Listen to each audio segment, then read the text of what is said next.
안녕하십니까. 한눈에 알아보는 우리 나무라고 하는 나무도감 책을 집필한 박승철입니다. 오늘은 이 화살나무 종류들 중에서 이 학명 뒤에 이렇게 루디 헤이그라고 하는 이러한 품종명이 들어가 있는 화살나무 루디 헤이그가 어떤 나무인지 살펴보도록 하겠습니다. 이 화살나무 루디 헤이그는 공원이나 우리 주변에 있는 공원이나 또는 수목원 같은 데서 자주 만나게 되는 나무입니다. 가끔 가다 보면은 아파트 단지에서도 화살나무 루디 헤이그를 만나게 되는데, 사람들은 이 나무의 이름을 그냥 화살나무하고 끝이 나버리는데, 정확하게 화살나무 루디 헤이그라고 불러주기 위해서는 이 나무가 어떤 나무인지 알아야 되겠죠. 그래서 오늘 이 나무가 어떤 나무인지 제가 사진으로 확실하게 보여드리고 설명을 해드리도록 하겠습니다.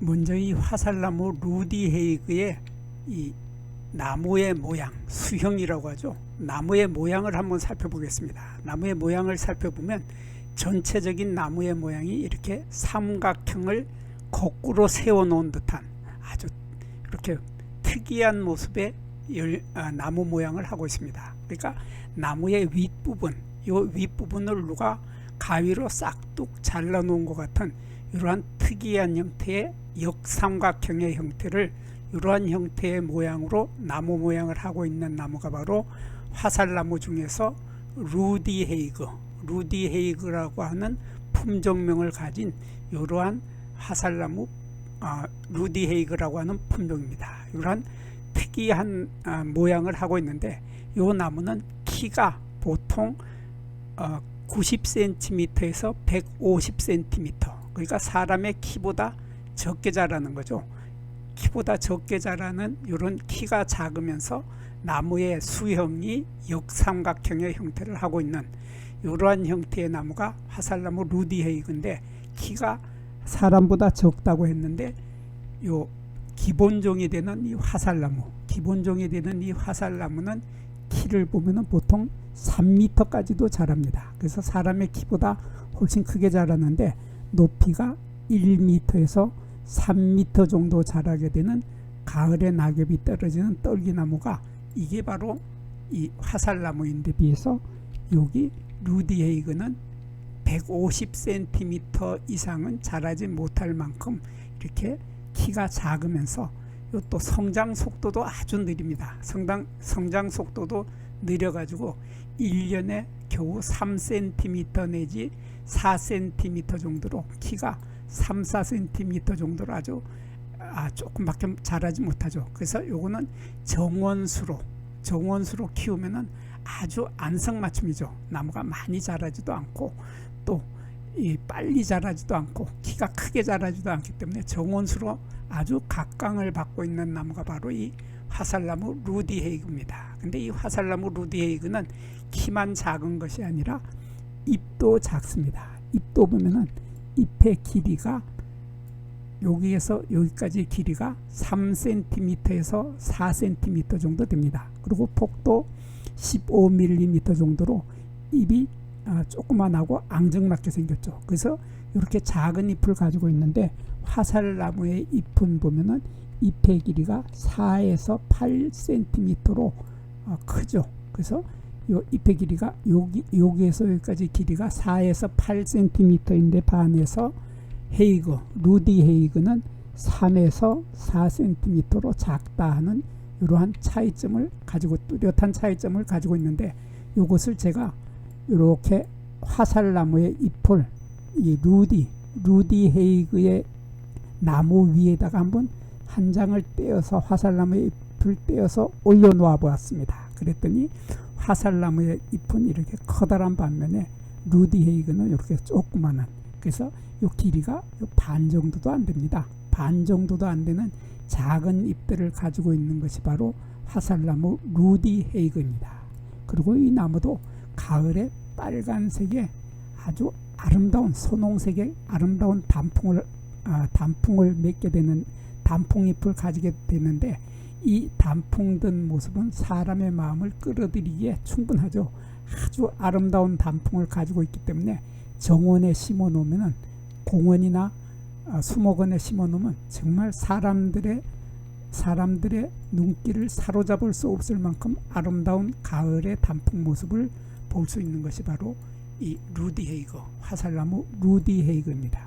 그리고 화살나무 루디헤이거는 열매를 보면 열매가 이렇게, 열매의 길이가 9mm 정도 되는데, 이렇게 열매 요 빨간 부분, 요 부분이 분홍색이 도는 요 빨간색 부분은, 요 부분은 열매 껍질이라고 합니다. 한자로 과피라고 하는데, 요 과피가 열매가 있게 되면 이렇게 저절로 두 갈래로 이렇게 갈라지죠.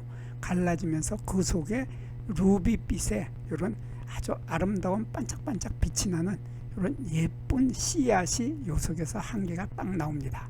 근데 요 예쁜 씨앗은 요 열매 껍질에 매달려 있습니다. 이렇게 매달려 있는데, 이 사진을 거꾸로 해놨더니 이 열매 껍질이 이렇게 됐는데, 열매 껍질이 이렇게 매달려서 이 씨앗이 달려 있게 되는데, 이 씨앗의 이 루비빛의 이 씨앗의 껍질은 바로 육질이죠. 육질, 열매살입니다. 열매살이기 때문에 이 부분을 만져보면 말랑말랑하고 터트려 보면 액즙이 많이 들어 있습니다. 액즙이 많은 그러한 열매살이 요 씨앗의 껍질을 하고 있는 겁니다. 그래서 요 씨앗의 껍질을 벗겨보면 이러한 씨앗이 요 속에 들어있게 되는데, 이러한 씨앗의 껍질, 이러한 씨앗의 껍질을 우리는 가종피, 한자로 가종피라고 하는데, 가짜 씨앗의 껍질이다 해서 가종피라고 합니다. 보통 씨앗의 껍질들은 이렇게 딱딱한 게 정상인데, 요 씨앗의 껍질은 말랑말랑한 다육질, 육질, 그러니까 열매살이기 때문에 이것은 씨앗의 껍질이라고 하기에는 좀 이상해서 거기에 가짜라고 하는 가짜를 붙여서 가종피, 그래서 우리말로는 헛씨껍질, 헛씨껍질이 씨앗을 싸고 있는 이러한 상태의 씨앗을 맺게 됩니다. 아주 특이한 구조죠. 이러한 특이한 구조를 맺고 있는, 이러한 특이한 구조의 열매와 씨앗을 가지고 있는 것이 바로 화살나무 종류들의 공통적인 특징이기도 합니다. 그리고 꽃은 보면은 약간 화살나무하고 약간 조금 다른 느낌이 나는 이런 꽃이 피게 되는데, 보면은 꽃의 꽃잎도 이렇게 하나, 둘, 셋, 네 개 꽃잎이 있고, 여기 보면은 짧은 수술대가 보입니다. 수술대가 보이고, 수술대 끝에 노란색의 꽃밥이 보이는데, 이 꽃밥이나 수술대가 하나, 둘, 셋, 넷, 그리고 꽃잎의 숫자도 4개, 그리고 요 뒤에 보이는, 여기 사진으로는 지금 보이질 않는데 요 뒤쪽에 꽃받침 조각도 4개가 있습니다. 그래서 4개씩의 숫자를 가지고 있다 해서 이러한 꽃을 우리는 사수성, 4개의 숫자를 가진 성질이 있다 해서 사수성의 꽃이라고 합니다. 그리고 여기 연한 초록색, 연두빛의 이러한 꽃쟁반이라고 하죠. 한자로는 화반이라고 하는데, 이런 꽃쟁반 속에 보면 여기 암술이 하나가 있고, 암술대 옆에 이렇게 4개의 씨방 부분이 보이게 됩니다. 이러한 특이한 구조의 아주 특이한 꽃을 피우는 것이 바로 화살나무 루디헤이그의 꽃의 모습, 그리고 열매 모습까지 보았습니다. 그리고 이 화살나무 루디헤이그는 가지에 코르크질의 날개가 이 화살나무, 우리가 기본으로 생각하는 이 화살나무의 이 가지에 있는 날개는 넓고 폭이 넓은 이런 뚜렷한 날개를 가지고 있는 것이 화살나무죠. 화살나무인데 비해서 화살나무 루디헤이그는 보면은 이 가지에 요 코르크질의 날개가 폭이 아주 좁습니다. 폭이 좁거나 아예 이렇게 없는 곳도 있습니다. 그래서 화살나무에 비해서 요 코르크질의 날개가 이렇게 없거나 있더라도 아주 뚜렷하지 않은 이러한 아주 자세히 눈을 부릅뜨고 보아야 찾아볼 수 있는 이러한 짧은 코르크질의 날개를 가지고 있다 하는 이런 특징을 가지고 있는 것이 바로 화살나무 루디헤이그였습니다. 여기에서 잠깐 구독과 좋아요를 누르는 시간을 갖도록 하겠습니다. 여기 나무도감 공부는 박승철이 사진을 찍고 박승철이 글을 쓴 한눈에 알아보는 우리 나무라고 하는 나무도감 책을 펼쳐서 공부를 하였습니다. 공부를 하고 난 후에 만나게 되는 나무는 바로 내 친한 친구를 만나는 것처럼 반갑고 호기심 넘치고 흥미진진한 기쁨을 가슴 가득 안겨주게 될 것입니다. 오늘의 공부는 여기서 마치도록 하겠습니다. 감사합니다.